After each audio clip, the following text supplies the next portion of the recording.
Hello, everyone. Welcome in to our masterclass series that we're getting ready to do another episode on here. In case if you have been watching some of our virtual events, it's been an exciting, couple of months actually. We've had some really good digital marketers and digital citizens, if that's the right word, to come in and teach a lot of amazing things. And today we have a very special episode with Arin Darjan. It's spelled Darkin, but I'm learning the pronunciations here. But Aaron has been, a pivotal. He's been a pivotal part of our community for quite some time. He hasn't been the loudest one in the community, so I was like, you know what? It's time that we do a masterclass and just kind of bring you up on our virtual stage and let the world know about some of the cool projects that you are working on. So, without any further ado, just so you understand the format, the masterclass format is where it's kind of like a workshop, but we're going to go into the app, kind of just teach you a lot of cool different things. And today's topic is really interesting for a lot of you that might be a bit sales focused. We're going to teach you how to set up a call system within HighLevel. Before we go any further, let me just read my fancy bio here for Aaron. Aaron's the founder of Call Center Mastery, where he helps agencies and business owners build reliable calling operations that turns leads into booked appointments and get those appointments to actually show up because that's what matters, right? He's worked with over 200 plus agencies to install fully functioning call systems entirely inside of HighLevel, helping them replace third-party dialers with simpler, more accountable systems focused on speed to lead, contact rates, and booking consistency. Previously, Aaron ran a white label call center called Team Follow Up, where he managed over 70 plus setters working with some of the top players in the space. If you are familiar with Jim Launch, that is a big client that he worked with for a long time, supporting over 350 plus customers with lead follow up, appointment setting, show up rates, and things like that. So today, his work centers around building practical, metrical, metrics driven calling system inside of HighLevel using pipelines, automations, dashboards, all that operators can actually manage and scale. So, Aaron, thanks for saying yes to us, man. Oh, thank you for having me. It's more important. I'm very appreciative. It's great. And tell us where you got this beautiful accent from. What part of the world are you from? Yeah, I'm from London. I'm from England, London, England, I should say actually. Yeah. I love it. So, how did you get into the world of digital, marketing or sales or like this whole world of call centers? Yeah, I used to be an engineer. I graduated university, become an engineer, hated every moment of it. And so I was online just looking for any kind of way of like a side hustle or anything like that. And it's actually even before Go High Level was even a thing. And there was like some guy talking about some agency mastermind he had. It was like even before it was kind of around the Ty Lopez kind of stage. Not that I joined his program, but I joined some guy's program. He taught me like how to get leads off Upwork and how to get deals off Upwork, like doing digital marketing. And that was like my whole thing for a little while. We grew, to be fair, I grew quite a successful agency. We got to like it was around 150K a month recurring, which was great. But then me and my business partner ended up having a bit of a disagreement, and we decided to part ways. And that's where I thought, okay, what's the next thing that I can try and solve rather than just doing the same ad stuff? And I realized that so many agencies are not calling leads properly. And so I was like, right, okay, well, let's give it a go. And so I kind of dived in head first, and it was great. And from what I know, you came to Dallas at some of our at our conference, and you spent a lot of time with a lot of agencies as well. What was that like? Yeah, it was great. I loved that. Like I was an exhibitor for the first time I went. It was just after COVID. And so it was, I think it was 2023 was my first one. And yeah, I was exhibitor, made some great friends, got lots of great clients. It was awesome. And then from that point on, just every year now, I block it out. So the first thing I do, like the calendar, like buy the ticket, block it out. Like, yeah, it's great. I love it. You get to meet so many like-minded people, and you learn so much about the platform. And the platform's always evolving, right? So to get the direct feedback and changes from Varun and the main guys, like it's just, and speaking to, it's the whole thing's just a great environment. It's awesome. I love it. So those of you that are watching, I would love to know where you are checking in from. Tell us what city, state, or even time zone or wherever you are. And I would also love to know if you are new, like if you're brand new to the high level family, it's totally normal to feel overwhelmed and just like feel like you have this big mountain that you got to climb because it is a wide platform, right? We're aware of that. And the use case scenario, there's so many varied applications, right? There's tons and hundreds and thousands of different business owners. You have bookkeepers that are using it for themselves. You have videographers. You have real estate people. You have digital marketers. You have course creators. I mean, hundreds and different types of avatars. So what Aaron's going to teach you today will be a bit more of the foundations of what you need, regardless of what business or type of business you have. It doesn't matter if you have a big sales team or a small sales team, if you're running paid ads or not. This is really a fundamental class, from what I understand, on just setting up the main pillars that you have to go from speed to lead, show up rates, and actually appointments to be tracked at the end of the day. Aaron, if you want to share your screen, let's dive right into what you have already prepped over the last couple of weeks. Yeah, for sure. And as I see more names, just kind of checking in. Yeah, we want to see your interaction. If you have questions, ask in the comments. As we see them, we'll field them as much as we can, or at the end of the session, we'll go through it. But either way, let's get right into it. Yeah, and I want to quickly just point out as well, Paulson, like obviously in the beginning you were talking a lot about agencies and that kind of stuff. This obviously works well with agencies because of the fact that they're doing the marketing for local businesses. So even if you are a local business, maybe like a dentist or an accountant, and you're maybe thinking, oh, well, I'm not an agency, maybe this isn't for me. Like this is still very applicable. Like if you're generating leads in any way, to be honest with you, I'd usually say like ads is the most powerful way. But like if you're generating leads for whatever method you're doing, if you're getting some kind of positive opt-in, then this everything we're talking about is for you, 100%. So yeah, I'm excited. Let's jump into it. So yeah, how to run a scalable calling team, obviously inside Go High Level. Results may vary, obviously, just because people in the past have done a great job doesn't mean that it's going to work perfectly for you. Just quick disclaimer there. And so what I want to go through is speed to lead, the what shift, alert workflows. And by the way, these might not make sense to you right now, but just bear with me and they will make plenty of sense as we go through it. Automating the power dialer, the calendar system we use, pipeline stages, reporting, and how we stop spam flags, specifically if you're making lots of phone calls, carriers start marking your spam, and how do we increase the pickup rates essentially. So speed to lead is king.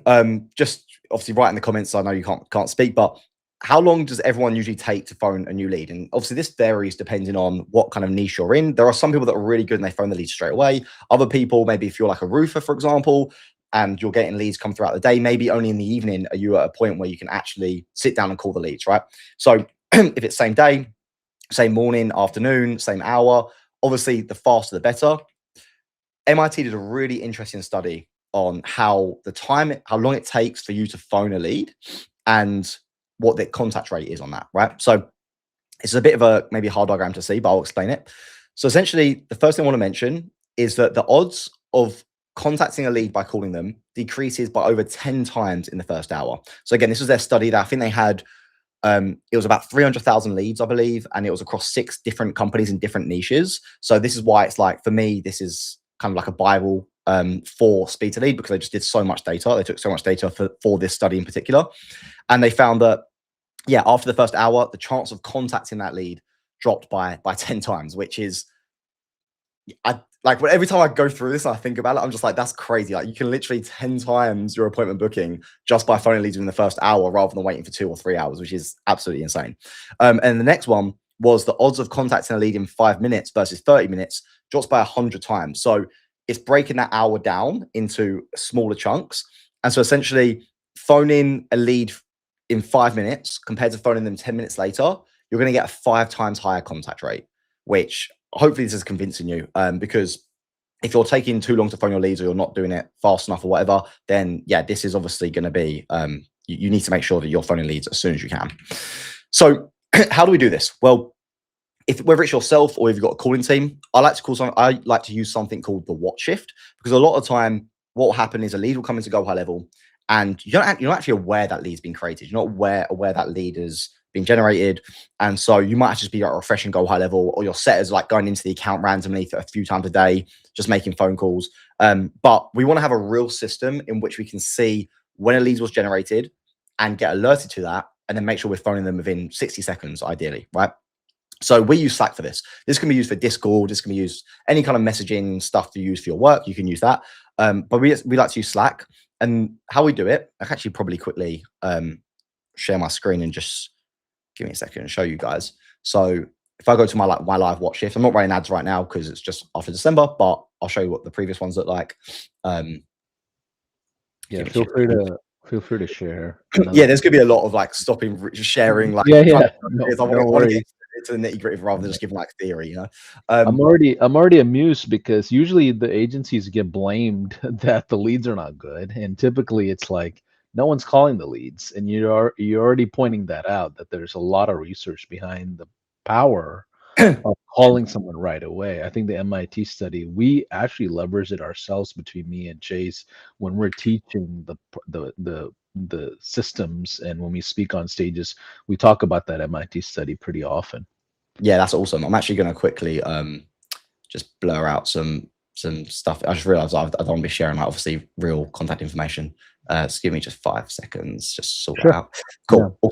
awesome. So yeah, this is literally a live. I literally just screenshotted it right now. So as you can see here, we have a lead come in, right? If I actually, this is like a Slack channel, right? So I've got a Slack channel called Watch Shift. And every single time a new lead comes in, we have a workflow in Go High Level, which is contact created or form submitted. Do you think it's worth me explaining that bit as well? Yeah, absolutely. I think it gives a lot of beginners a great ballpark of where to even start. Yeah, cool, awesome. Let me quickly get that up as well then. Give me 2 seconds. Because I think the automations are, yeah, it's important to explain how all that works as well.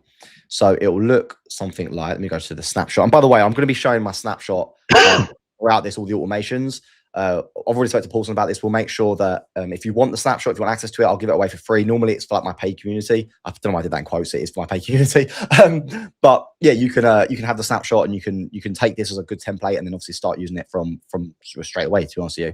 So how we do it is we have something called the alert work. Oh, here we go. Something called the alert work. You can see this, by the way, Paulson, right? Yep. Cool, awesome. So something called the alert workflows. So if I go to alert workflows, so you'll see, for example, this one new lead alert, right? So this is exactly what I was just showing you. What happens here?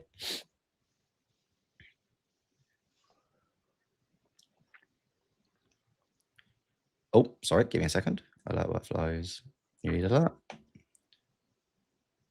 Here we go. Cool. So what we have contact created being the trigger. So you literally just go to add new trigger, and you can select contact created in there. And then every time a contact's created and it goes into your Go High Level, now this will trigger this workflow. And so what we like to do is, because sometimes with Go High Level, you might have noticed this if you're already a Go High Level user, you're going to get random phone calls come from spammers and cold calls and whatever else. So I put a few filters in here just to make sure that we're not getting notified of people that aren't actually real leads. So the first thing we do is we do an if statement, and we basically check in to make sure the first name is not empty, because if a random person calls your Go High Level and it creates a contact, there's gonna be no first name associated with that. Therefore, they're not going to go through this. They're going to get filtered out, because it's essentially they're not going to meet the first name condition, and therefore they're going to drop off. We have something called the kill switch. That's essentially like, if for any reason a lead has got the kill switch tag, it means that I don't want any phone calls, any texts, anything going to them anyway. So I just filters for that as well. And then also checking for the phone number, right? Because for the same way that we don't want random phone calls coming through and triggering our new lead alert, we have the phone number check-ins. If you've got, like, for example, your Instagram connected to your Go High Level, or your Facebook account, or whatever it is, and you're getting random people messaging you, you don't want that coming through on the speed to lead, because you haven't got a phone number associated with that lead. And so who you're going to call anyway, it's just going to clog up your notifications. So again, we have a filter here if phone number exists. We add a couple of tags here and there. We have like a tracking that we use as well. I won't go into that right now. But essentially, we send a notification to Slack. So we do this through webhook. The beautiful thing about Go High Level is you can actually do this directly inside Go High Level. So if you go to the premium actions, there's one for, if I type in Slack, you can actually send Slack messages directly. You can catch your Slack up. It's super easy. I do it through webhooks just because that's the way I built it a long time ago, and I've been too lazy to update it. But essentially, we send a notification to Slack, and that notification, like I was just showing you a second ago, looks like this. So it'll say, please see the details of the new lead below. It says the account. So obviously, if you're an agency, the the caller or the setter, or if it's yourself, they know which account this is actually for. It'll give the name of the lead, the phone number, and it'll even put a direct link to the contact. So rather than your team having to go high level, try and find the contact in the account and blah, blah, waste all this time, they literally can just click on this direct into contact and bam, it's going to open up that contact page straight away for you. I've personally, for my own stuff, I don't actually have the link in there yet because all my setters know what to do. That's bad. It's bad management for myself. But you'd put a link to the SOP as well. And so that way then they know the script to use, they know the calling time, like whatever you want to put in there, they get it all up in one go, which works really, really well. And so the cool thing about this is that we have a timestamp here, which is 15:39. And then we also have a timestamp down here when my setters, one of the setters is called Yang, when she's actually completed the call, it also tracks that. So there's a couple of things we do here. The first thing is obviously the notification comes in. I then ask my setting team to actually put a number straight below as a thread message, right? The reason we do that is because essentially it was two reasons. The first thing is that setter is essentially claiming that lead. So if another setter sees that notification come through, you don't want two setters trying to find them at once because it will just get confusing. So whoever puts the number in there first, it's their lead and they're the ones that work it. So everyone else will leave it alone. I can also know when she's seen it, right? Because she'll put this number in there as soon as she sees it. Even if she hasn't made the phone call yet, as soon as she sees that message, she'll put that number in there. So I have the timestamp of when the lead was created. I have the timestamp of when the lead was seen by my setter. And then I have, normally it's like takes another couple of minutes for the phone calls to go through. In this situation, it happened a lot faster. So it's all under 15:39. But let's say it takes 2 more minutes. The phone call happens. They book the appointment, whatever it is. They then write the conclusion of the phone call as a thread there as well. And then, so you've got 3 different timestamps: the time it was created, the time it was seen, and then the time after it was actually phoned. This gives you just a really clear indicator as you're going through your notifications of what leads are potentially getting missed. The other little hack here I like to do is if any lead takes longer than 60 seconds to call, and also you can play around with this. If you're really busy, you might make it 5 minutes. I wouldn't do anything more than 5 minutes, but let's say, like, let's use 5 minutes as an example. Any lead that takes longer than 5 minutes to phone call, to phone, then what we're going to do is Yang is going to actually tag me and tag her manager to say, hey, this lead wasn't contacted within 5 minutes. The reason why was blah, blah, blah, blah. And so the key thing here is they don't get in trouble. If a lead takes longer than 5 minutes, they don't get in trouble for that. That's not the issue. What they do get in trouble for is if they don't tag us. And so, because there are lots of reasons why leads won't get phoned in 5 minutes. It could be because they're on another call. It could be because there was, I don't know, maybe like an internet outage. Obviously, that's not really a good reason, but there's lots of little reasons why that can happen. So it's not like they get in trouble for taking longer than 5 minutes. But obviously, if we keep seeing the same people saying, hey, it took longer than 5 minutes, hey, it took longer than 5 minutes, whatever, we can investigate that and figure out, is there a problem with the setter, or is there a problem with the system, or what's actually going on? And because they have to tag me and their manager, it's like a self-accountability. Like they know they're going to have to tag me if it takes longer than 5 minutes. And so they're like, as soon as they can, they're actually making the phone call because they don't want to have to go through the awkward conversation of why did this take longer than 5 minutes, et cetera, et cetera. Is this all making sense, Paulson? Yeah, it makes total sense. So I do have like 2 questions for you if you want to. Yeah, Let's go back to the slides. yeah. So my first question is, as a marketing agency or a provider of marketing services, should I provide phone calls as a service or sales as a service? Like, should that be one of my offers? And secondly, why not outsource this whole thing versus doing it all in-house? Like, Yeah. what's your philosophy there? They're great questions. So the first one is, should you even offer this as a service?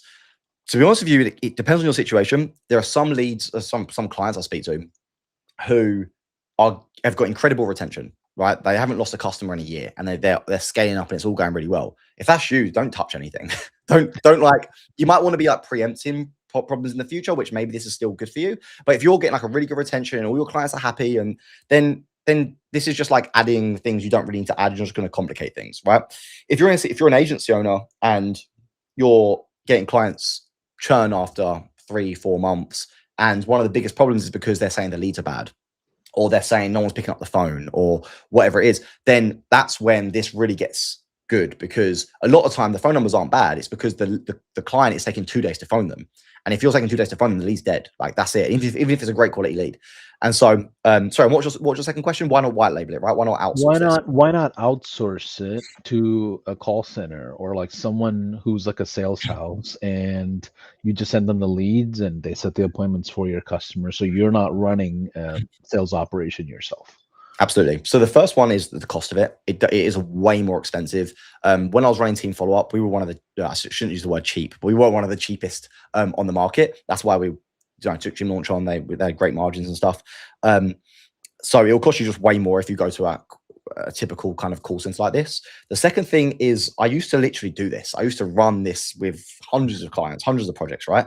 And the quality just isn't that good, just being real. Like my setters that are working on a gym, then they're working on a roofer, then they're working with a med spa, then they're jumping between they can't really get to understand the industry the way they should. And if you really want a quality conversation, and it's not just about the booking rate, because everyone can get booked appointments, the show is the most important thing. And so if you can't connect with that customer and you really can't really help them with the problem they've got and sell them on the solution, then they're just not going to show up. They might put the appointment out being polite, but they're not going to show up to the appointment. And so when you've got your own team with what, let's say you're in the med spa niche and you can get them really good at, let's say semaglutide or I don't know, whatever, right? Morpheus 8. And you can get them really good to the point where they know it like the back of their hand, even better than some of the nurses maybe, right? Then they can actually speak the language and they can really get to the bottom of the pain and just it all works so much better. So it's, yes, to answer your question in a quick summary, it's the cost and also just the quality of the calls. Yeah. I've got one more question before we go back into the slides. Yep. How do we make money on this? There's two ways. So some people will like to offer like a pay per appointment. They do a lot of pay per appointment agencies, that kind of thing. If you're doing a pay per appointment agency, you're going to probably double your booked appointments. So like that's the easiest one. The second one is essentially just increasing the retainer. So if you're charging maybe like $1,500, $2,000 a month for your marketing services, you can easily charge $2,500, $3,000 a month now. And the cool thing about this as well is that it's not just about getting more booked appointments and more shows.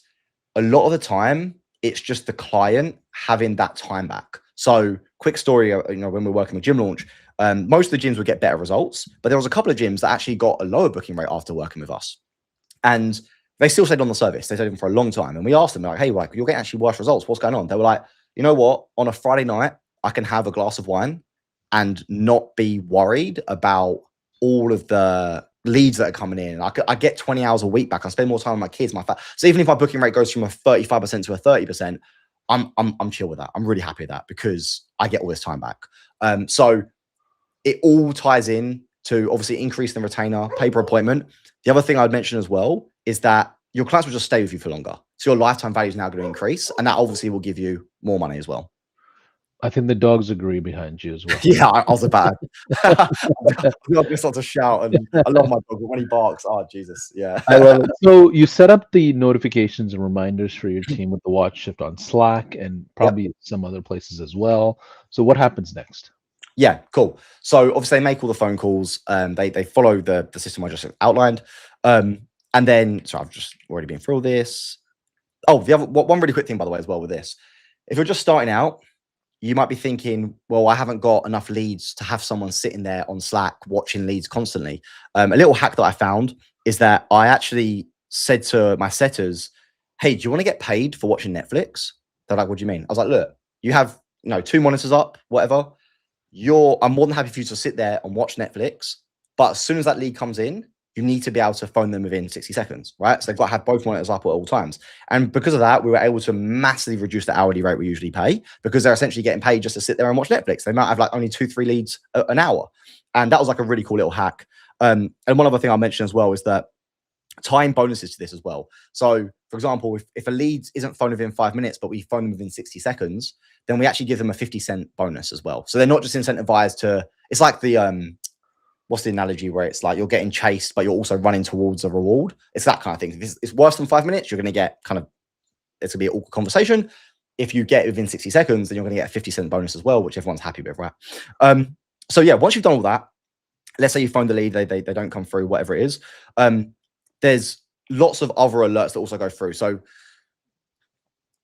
when it comes to I'll go through the power dialer in a second, because what will happen is the leads will go into the power dialer after that, and then you have a team phoning the power dialer twice a day. While we're on these alert workflows that I'm talking about, I want to quickly just add a couple more into it. So this isn't just the new leads. We also do this for appointment confirmations. So again, the same way, if I quickly jump back into, let me quickly get up again. If I quickly jump back into my snapshot, we have appointment confirmations. callback alerts, missed call callback alerts, and SMS alerts. So the SMS alerts, obviously the Go HighLevel AI now, like it can pretty much handle all the text for you. So I wouldn't worry too much about the SMS alerts. You shouldn't really be having your team reply to SMSs. There's so much AI out there that's great for that now. But when it comes to where are we? And we're talking about internal team alerts, right? This is not being alerted to the customer. No, yeah, exactly that. Yep, exactly that. So the client doesn't see any of this. Obviously, if It's you want to consistently sales agent alert or appointment setter alert, essentially. exactly. I try to avoid talking too much about the sales of these appointments because the appointment setters that I've trained never really did, like, no, you could say everyone's in sales, right? But they didn't actually sell the customer. I would rather hand that to the actual client themselves because it's Got like it. a whole other ball game. This is really just like booking the appointment and that kind of thing. But yeah, definitely fight for the appointment setters. It is, yeah, this is all internal. So if I quickly just go back to here, so you'll see that we've got new alert, appointment confirmation alert. So for example, if I show you the appointment confirmation alert, how this works is every time an appointment's booked in, it'll get triggered, right? So you've got a basic trigger here, which is event appointment status is confirmed in the calendar, call center booking calendar as an example. And then what it will do is, let's say you want to make sure that 24 hours before the appointment, the lead is phoned again just to help with the no-shows. So what you can do is you can put a wait 24 hours before appointment in here. All right, so just put a simple wait step in. And then what it will do, again, it will send a notification to Slack. So again, you can use the Go HighLevel directly if you want to, or you can do it through Make or Zapier or whatever. And that will then notify the team to phone them and confirm the appointment. And that will actually come up as a separate notification. So rather than saying new lead, it will say appointment confirmation on the top. That way, then the setters know, okay, this is an appointment confirmation. I've obviously got to use, speak differently, essentially. Got it. And then so we've got appointment confirmations. Like I said, we've got the callback request. The callback request is essentially a separate calendar we've set up called callback request. And what that is if you phone someone up and they say, hey, I'm busy right now, can you call me back tomorrow at 6, right? We don't book that as a real appointment. We book that into the callback request calendar. And essentially the callback request calendar is the same thing. It has booked appointment. We filter for the calendar, and then that actually will go in, and then it will alert the team to phone them 5 minutes before that appointment time, whatever you set, which works really well.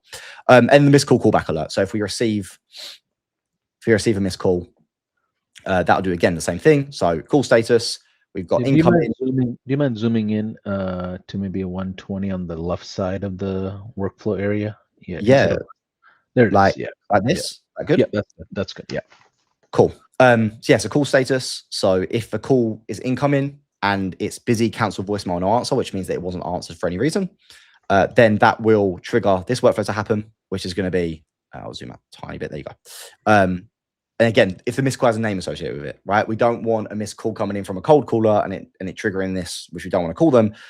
So it'll do that. And again, it will send a notification to Slack. So that way, then you've got all your bases covered. Any kind of hot leads that are coming in, any kind of appointment confirmations, all of that is handled inside a separate Slack channel. One question I often get asked is, if I've got 5 clients, should I have one of these channels, these like watch shift channels, for each of my 5 clients? No, you shouldn't. You should have all of it going to one channel. And the reason for that is, if your setters are working and let's say one channel all of a sudden gets quite busy and they just stay on that one channel for half an hour, all your other clients' leads are getting missed out on. And so if you have it all in one channel, then that way then it literally goes in order. Like each client goes in order, and then that way then everyone's getting a fair turn and there's no one client getting preferential treatment or anything like that. Got it.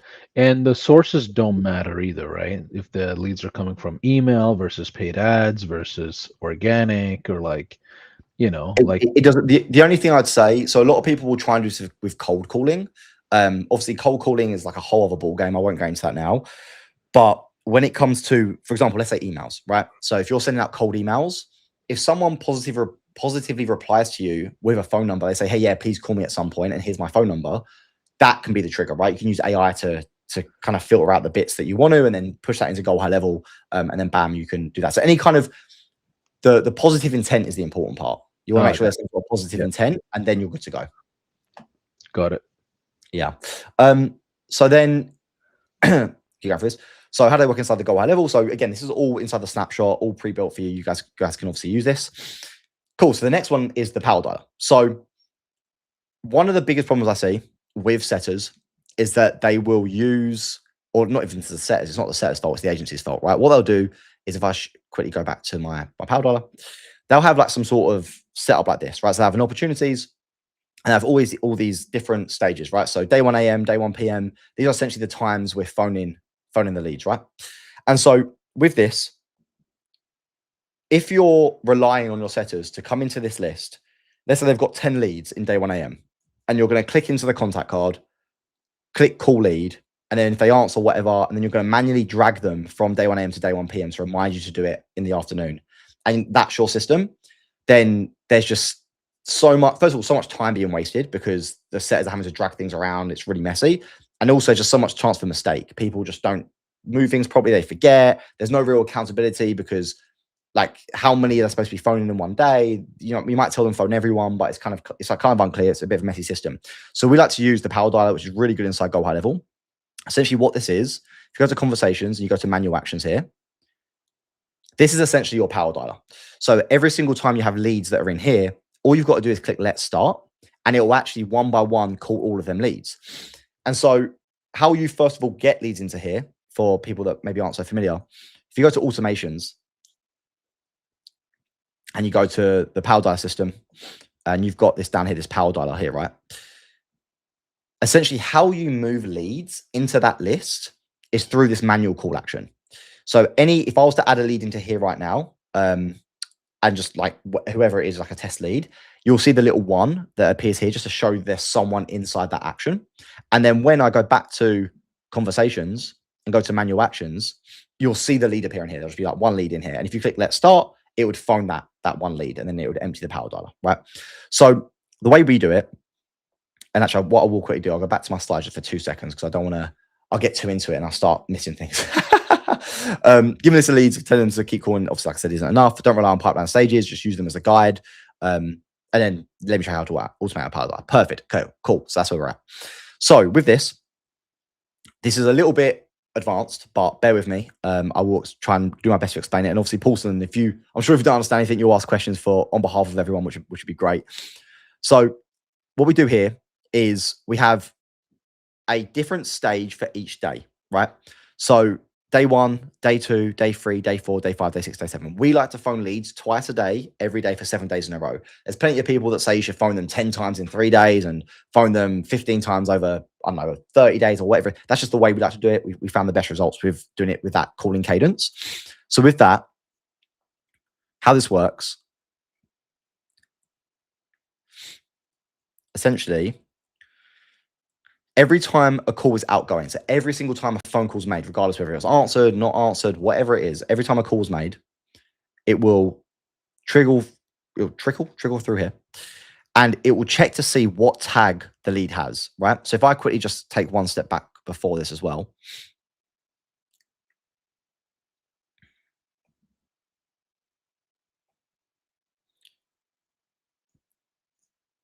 We have this new lead in action. So every time there's a new lead, this workflow will trigger. This is similar to like the new lead alert, that kind of thing, right? It just does some different stuff. So essentially, contact created. We send out some texts. We add them to like an SMS follow-up workflow, like to send them reminders, that kind of stuff, or lead nurture, whatever you want to call it. We then wait an hour. The reason we wait an hour here is because if a lead is generated and they book themselves in for an appointment, or your setters have phoned them because of the new lead alert and they've booked them in for an appointment, right? You want them to not go through to the power dialer because you've already booked them in. So you don't want to phone them again. You're just going to annoy them. So what we do is we have to wait 1 hour here, and this is essentially as a catch. So everyone will go to this wait 1 hour, and then if they're booked in 30 minutes later, whatever it is, they'll get removed from this workflow. Okay. So then we add the day 1 a.m. tag, and then we add to power dialer. So we have this, this thing, which this is the workflow that I just showed you, where it just got like the manual action power dialer, right? They get added to that. From there, now they've got the day 1 a.m. tag, right? When this workflow triggers, it checks to see what tag it has. So it says, okay, does it have a day 1 p.m. tag, right? Doesn't have a day 1 p.m. tag, it has a day 1 a.m. tag, right? So then it will go down here and it will check, does it have a day 1 a.m. tag? If it does have the day 1 a.m. tag, then it's going to remove the day 1 a.m. tag, add the day 1 p.m. tag. This stage book contact field, this is a quick side note. What we do here is we have a custom field called stage booked, and we update this to say at what point through the process will they book. So when the day 1 a.m. tag is removed and the day 1 p.m. tag is added, it will add the day 1 p.m. as a stage booked as well. That way, then later on, if you want to see at what point they were booked in for, just for your data, you can see exactly when they were booked in and when you book the most appointments, etc. So then We also have an automation here where we update the opportunity. So that opportunity pipeline I was just showing you a second ago, we're still going to use that. They're still in there, but we use that as a guide. The appointment setters aren't actually doing anything in that opportunity stage. They're just using it as a guide to be able to see where people are throughout, and for yourself as well. They're not actually moving anyone. This automation here is what does it, right? So it moves it from day 1 a.m. to day 1 p.m. because now it's got a day 1 p.m. tag because they haven't booked an appointment yet. It'll then wait 3 hours because we don't want to be phoning them. If we just re-added them straight back to the power dialer is going to be on a never-ending cycle. It'll just, the leads will keep going back into it, and you'll just be phoning everyone like a million times a day, right? So we wait 3 hours. That's just like a good amount of time for the power dialer to clear and no one to be in there. And then we re-add them back to the power dialer again, okay? So is this making sense so far, Paulson?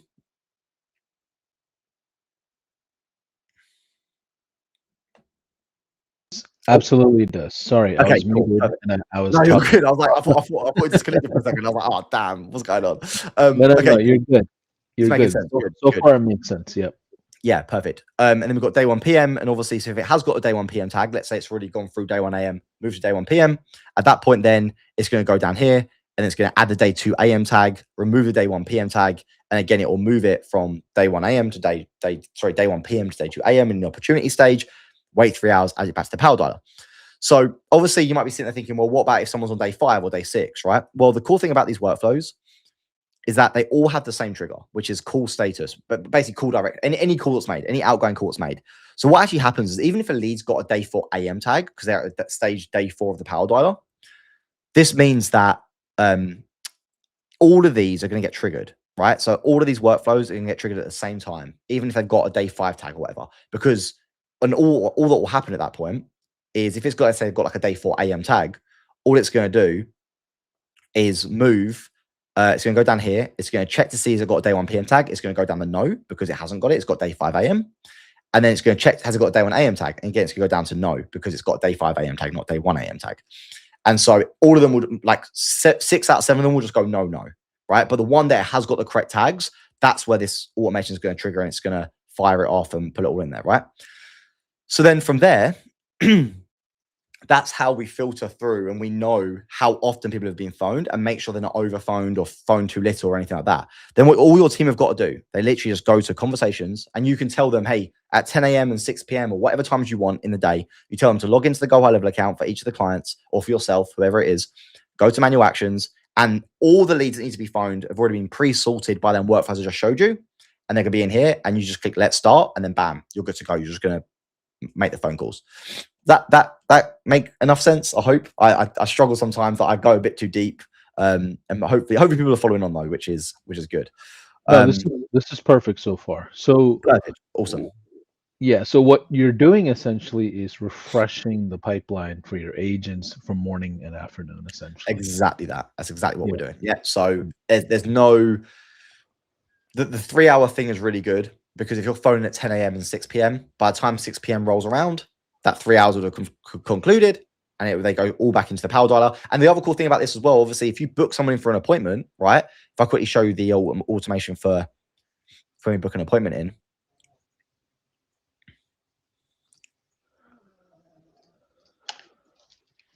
This has got a workflow called add to remove from all call center workflows, right?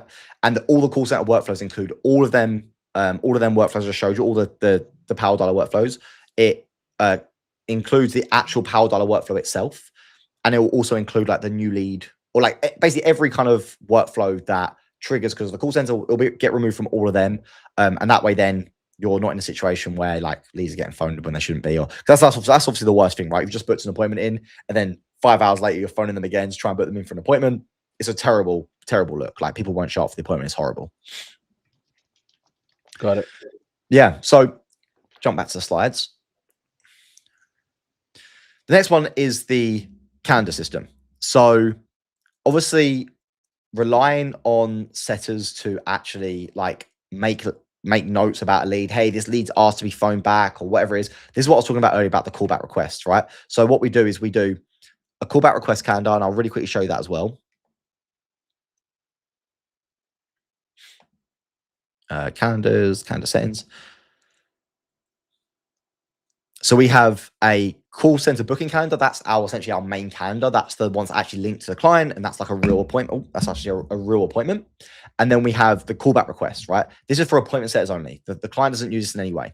So what the team will do is they'll open this calendar. Again, we put a link in the SOP so they can just click on that link straight away. And we book that in. We actually have this set to be 24 hours a day. The reason why we do 24 hours a day is because my team are working 24 hours a day. I have someone all around the clock, like ready to phone leads. If you don't have a 24-hour team, which most people don't, just have this set to be from like whatever your team are working from, like 9 to 5 or 8 to 8 or whatever you're doing. Have that set up inside the calendar settings. You can do that. If I go to here, go to availability, and you can set the timings here of when you want this calendar to be available. And so then all your team have got to do is open up the public link, right? So literally like, if I go share calendar, oh, give it a second. I wonder if I can just copy this. There you go. Perfect. Awesome. So literally, they'll copy the link. It'll be in the SOP document, like that SOP document that was linked earlier. And they literally just go to here and they can see all the times that are available. We set them to be at 10-minute intervals because like callback request isn't going to take that long. And also we have it to be unlimited slots available. So if you've got 3 people that want to book for 6 p.m. one time for a callback request, then they're more than welcome to. Obviously, if you've only got one setter, you might want to link to one slot because that one setter will be on the phone at that time. But obviously, where I've got multiple setters, we just have it unlimited, and then as many people can book in for that slot as they want. And yeah, we just put them in like that, and that way, then we get notified in that watch shift, that whole Slack channel I was showing you earlier. We get notified of any appointment of any callback requests that have happened, and that way, then we're not relying on your team making random notes in Go High Level and just forgetting to call people when they ask to be called. And you have specific calendars for each customer, right? Yes, exactly. So these are all not agents. Yeah. No, exactly. These are all for the specific sub account. So each sub account will have its own set of calendars, essentially. Got it. Yeah. And so then, oh, where are we? Here we go. So with the pipeline stages, like I said before, you should be using pipeline stages as a guide and not as a way to know who to call. Again, it takes so much time. It's really just not that efficient either. So use the power dialer automations to update the pipelines and use the power dialer. Don't just rely on your team going in and doing the pipeline stages. Also, a dialer to update pipeline stages using Go High Level workflows perfectly. Cool. So then we've got the reporting. So the reporting side of things, if I go back into here, so a lot of people aren't aware of this in Go High Level. It's really interesting. So Go High Level has a ton of really good reporting. So if you go to reporting and you go to your core reports here, and make sure you've got incoming or outgoing. Make sure you select the one you want to select. Obviously, this is a snapshot account, so there's no data in here. But essentially, you can see every single outgoing phone call that was made, and you can select the times and dates and whatever you want to look for it with this. The other cool thing about this as well is that, and this isn't Go High Level's fault, but a lot of the time, it's really hard for the phone providers to determine if something's a voicemail or an actual answer call, because voicemails sound like a person's picked up the phone, right? And they can last, and it can kind of be hard to decipher what the difference is. So what we like to do is we put a filter in here. So we would go to the filters and we would do call status, and you can put completed, whatever you want to do there. But the really cool thing I like is the duration in seconds. So what we found is that 40 seconds is usually a good mark to know if someone's picked up the phone. Most voicemails don't last longer than 40 seconds. So we refer to them as pickups, conversations, and then obviously booked appointments, shows, whatever, right? Obviously, dials made is another one as well. So dials made, pickups, conversations. I'll stick to that for now. So obviously, you know the dials being made because you can literally just see how many dials are in here. If you want to know how many pickups you've had, then set this to be 40 seconds.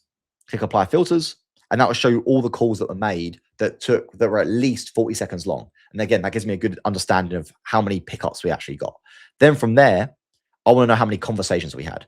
And it's really important that you track these metrics quite granularly, because if there's a problem with your call center, you need to understand where the problem is. Is it the fact that people aren't picking up the phone, so maybe your numbers are being marked as spam?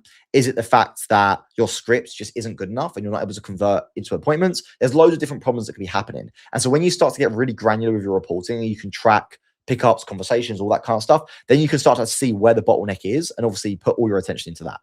So then the other one is the conversations. I put 120 seconds in here, 2 minutes. if a call's longer than 2 minutes, I don't consider that. Like that is a conversation. Like there's no way around that really.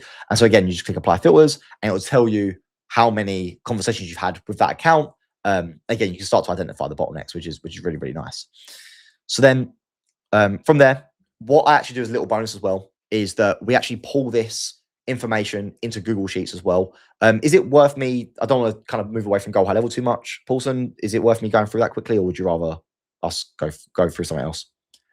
You're talking about the Google Sheets. Yeah, exactly. Do you want to briefly just like take 1 or 2 minutes on it? Yeah, absolutely. I'll show like roughly what we do. I Okay. want to show Yeah. how we do it, and then if people want help with it, Yeah, because your version might not be applicable to everybody, but at least Yep. you have like a foundation that you can just kind of show. Yeah, I fully agree. Yeah, that's cool. Let's do that. So I open up like my my template, and by the way, this will all be available for people after this as well. If you guys want to grab it from me, yeah, of course. So I'll show the thing here. Cool. So essentially, we track all the project stats. So on a daily basis, we look at each account. Every day we have a new record that's created in here. And this is just test data. But it goes in here, it gives you the new leads, the outbound dials, the pickups. We use like all different formulas for this. Again, I can make some content explain this later on if people need it. Conversations, booked appointments that take place, shows, no shows, and the ad spend of the account, which is quite nice. We also have agent stats. So we know how many dials each agent's made, the pickups they had, the conversations they had, the booked appointments they had, how long they spent on the phone. Average, this gets quite complicated, but it's all in there. Daily ad spend is pretty self-explanatory. Then we have how many new leads we've got, speed to lead stats, all dials. So this is where we have literally every single dial that's made. What we do is inside Go High Level, we have an automation. If I'll quickly jump to that. We have an automation. If I go down to the reporting section here, so you'll see this all dials tracker, for example, right? And so what this does is literally every single time an outbound dial is made, we send a webhook, and in that webhook, we put the call duration, the direction, the agent, the phone call status, the phone call end time, the phone call, sorry, that's the status there, that's the start time there, speed to lead, phone number, all that kind of stuff. We put all that information, we send it via a webhook, that then gets picked up by Zapier, Make, whatever you want, and you can simply put that into a Google Sheet. And so that all just gets put into there like that, and the same thing for the appointments and all that kind of stuff. So then from here... Do you mind showing the speed to lead stats? What does that look like? Yeah, absolutely. So what this is we track every single time a new lead comes in, it goes into here and it puts the date created. The date that lead was created, it puts that time in. Then what happens is when a phone call's made, we have a search feature inside of our make scenario, and that search feature searches this speed to lead stats, and then it takes the time of that phone call and assigns it to that lead. And then we can sit here and go, right, okay, well, we know that the date the time the lead came in was 16:06:44. And the first call was at 16:07:36. So we know the speed to lead time was 0.87 minutes. Well, this gives you a good view of how well your agents are. Plus, it gives you an idea of how the business manages their leads as well, right? And it even goes, I'll go one really quick step further with this, because once you've got all this in Google Sheets, it's like Google Sheets is like the brain of the call center, right? Once you've built all this out and it's all working really well, obviously you want to have an easy way to be able to see this data and visualize it and make sure you can identify the trends and whatever else. So that's when we use something called Google Data Studio. And then again, there's a bit of a whole thing with this, but essentially you can tie in, again, it's all just test data, don't worry about this, but essentially you can tie all this into a Google Data Studio dashboard that looks like this, and you can search by like project name, different date ranges, and it will take all that data from the Google Sheets live and push it to this dashboard. And then you can see, for example, like different tables for like how different projects are performing. You've got agent stats page as well, so you can see how different agents are performing, like how long they're on the phone for, what's the average call time, that kind of stuff. And then you can obviously compare it in different tables and all that kind of stuff as well, which is makes sense. Really, yeah, pretty nice. pretty insightful. Yep. Yeah, it's great. It works well, and without data, right? Like that's the thing. Data is so important to make sure that you actually can see what's going on and make the correct decisions. If you haven't got the data, you can't decide on what to do, and it's a bit of a messy situation. So I'll tell you what. Let me give me 2 seconds. It's how you know it's live, because yeah, this is pretty insightful for especially beginners. And if you are a beginner, please don't let this intimidate you in any way. Like this is years of things that you learn about your business, your customers, the way they do things. the way a small business owner treats their business could be drastically different than the way you as an agency owner may treat it. You might see differences in how one med spa handles it versus another. Like you'll see different types of business acumen when you set up these calls systems. That's exactly it. That's exactly it. I'll blame. If anyone thinks I'm going too technical, I'll blame Paulson because he said he wants me to go. He wants me to go technical, so I'm doing my best. But and by the way, if you've got any questions or anything, like obviously just let me know, and I'll put some links to where you can contact me and stuff and that kind of Yeah, stuff. we'll make sure all this is available to you. So the Google Yes, Sheets as exactly. well as the snapshot. So if Yeah, you don't have a trial yet as part of this masterclass, perfect time to jump into a trial. We'll make sure the snapshot that Aaron's providing is available to you. It's just perfect. completely for free. So take Yeah, advantage yeah, of it. Yeah. yeah, 100%. People pay a lot of money for this, so you're getting it for free, which is great. And so then, yeah, then the final thing is like stopping spam likely flags, right? So one of the important things, so going back to that quick sheet I was just showing a second ago, with this, what we also do with all this data is we have down here this phone number health check. And essentially what we're able to do is it takes the phone number, it compares it to the all dials over here, and then we're able to see what was the pickup rate over the last 3 days, like how many conversations did we have, what was the conversation rate, what about the last 7 days, what about the last 14 days, and you can start to track your phone number health. So if you start to see your pickup rate is dropping for whatever reason, then you can hopefully jump on that sooner rather than later, test your numbers, make sure there's no spam on and that kind of stuff. Again, the data is the thing that helps you with all this. So if there's one thing you want to get from this, it's like, make sure you're tracking the data properly inside Go High Level and doing it all the right way. So yeah, make sure that you can check your pickup rates. Obviously, again, you can do this by the way, you can do this directly inside Go High Level as well. Doesn't have to be through. So I'm just trying to get rid of this thing here. There we go. You can do it also Go High Level. You don't have to use Google Sheets. If you've just got, like, for example, if you've got one sub account and you're a roofer or you're a med spa or whatever it is, like I was showing you a second ago, you can literally go into your reporting dashboard inside Go High Level. The only reason why I put it into Google Sheets because I have so much data between different sub accounts. It's just a bit easier. So if you're not an agency, like, you can just do it all within Go High Level. It works really well. The other thing, CNAM, shake and stir. So if I just quickly go back into go to Go High Level, and this is the great thing that you guys have done. Like, you've connected with the LC phone system. All the trust stuff, all the CNAM, shake and stir, it's all done directly in Go High Level now. All the A2P. It's really, it works really well. One question, just while I talk about A2P, a lot of people ask me, hey, does A2P help with pickup rates? A2P is nothing to do with phone in. A2P is only for texting.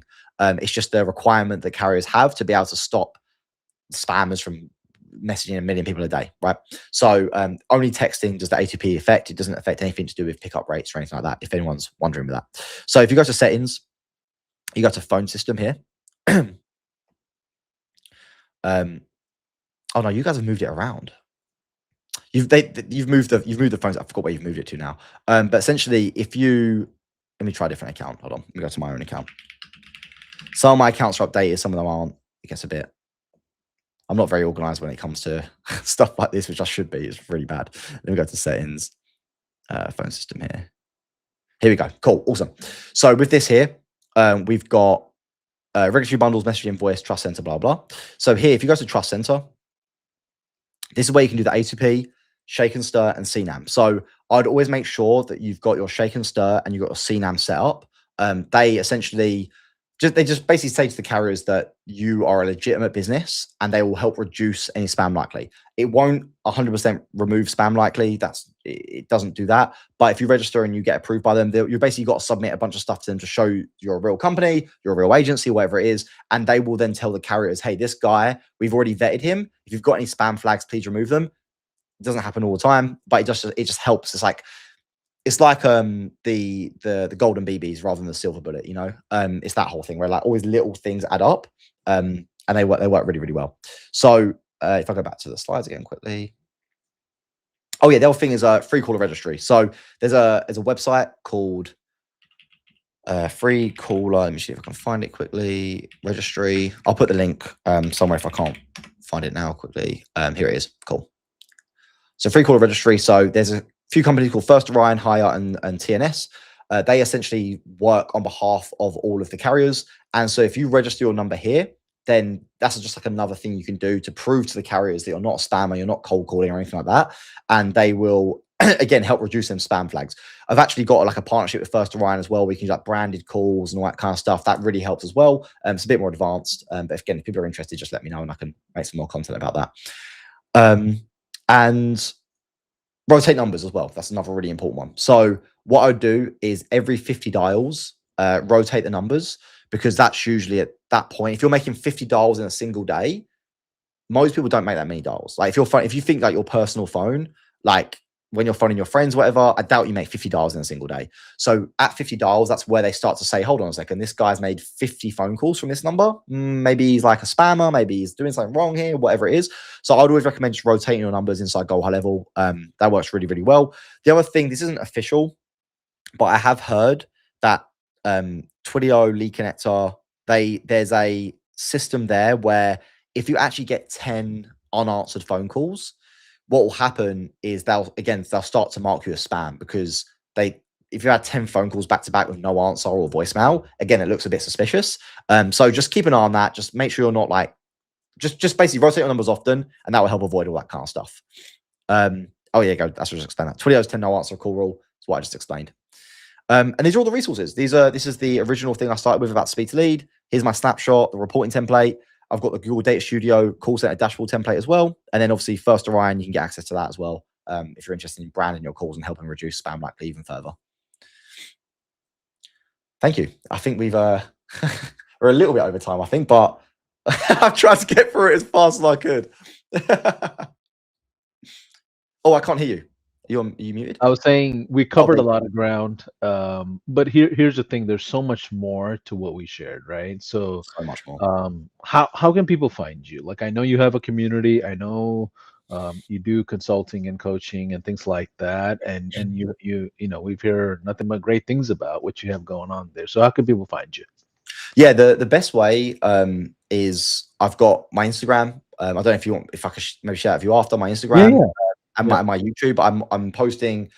I've been really consistent recently. The last 2 months I've been pretty consistent. So every week I'm making a new video literally on these topics. So if you want to, even if you just want to DM me on Instagram, I'm always checking my DMs on Instagram. So you can ask me questions there. If you want to watch my YouTube videos, post comments. But yeah, I would probably say the best way is Instagram, YouTube, and then we can contact each other there.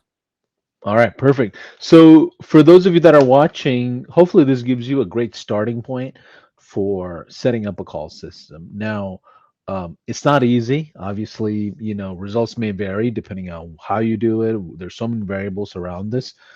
So, you know, I'm excited for it. Arin, thanks for saying yes.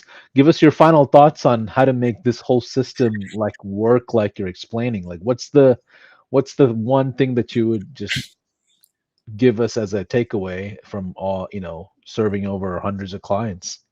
Yeah, I've already gone on about reporting a bit too much, so I won't say the reporting data thing.